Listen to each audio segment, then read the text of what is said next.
So when you're looking at cameras, you may have thought about the Canon sl3 known as the 250D. What is it all about?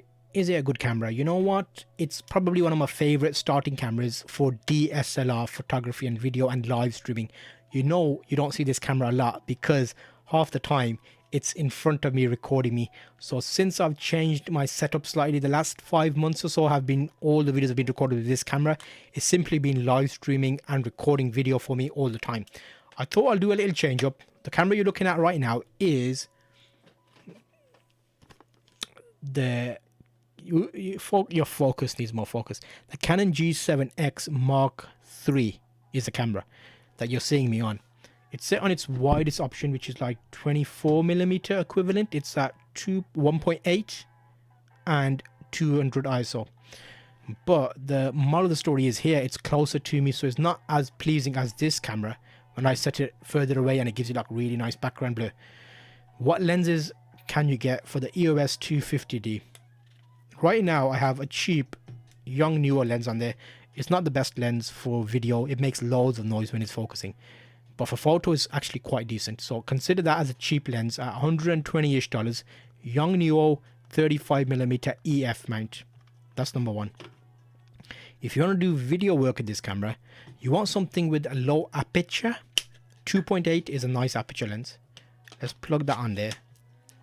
Look at that beauty. Image stabilized. You've got 70 to 55 zoom range. It's not too heavy, still manageable to hold and do nice video work. It's an image stabilized lens, so you've got image stabilization in the camera.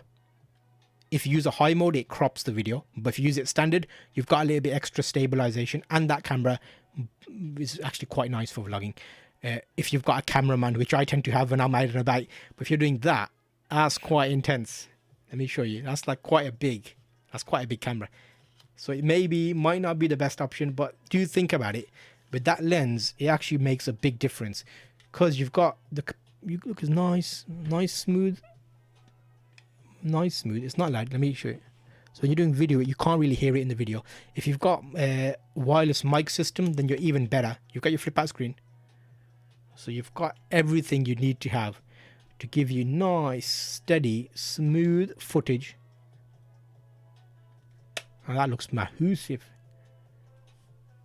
If you want to go ultra mode, you can simply take that off. If you're doing ultimate portrait and you want sharp photographs, get yourself 100mm 2.8. That works quite nicely as a lens. No image stabilization on this version, but you can get the image stabilized version. Works well. You can see it handles it nicely. And I'll show you the behemoth as well. We've got a 70 to 200, which is right now not here. Let me magically make that lens appear.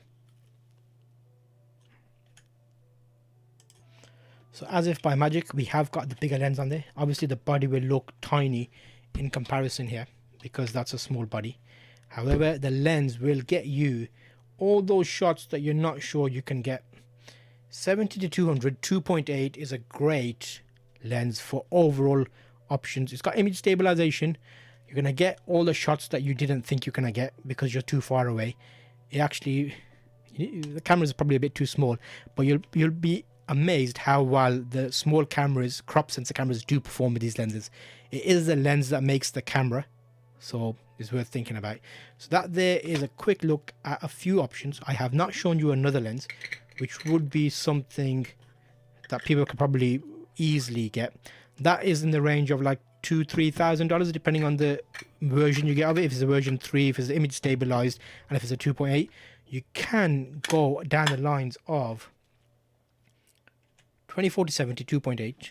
You can also get 24-105, which has image stabilization, but you'll see that is a full frame lens, and that compared to that, the difference is basically same kind of focal length. However, this one has image stabilization for crop sensors video. That works very well, and it's a bit cheaper than buying the equivalent 24-105, which is probably heavier as well.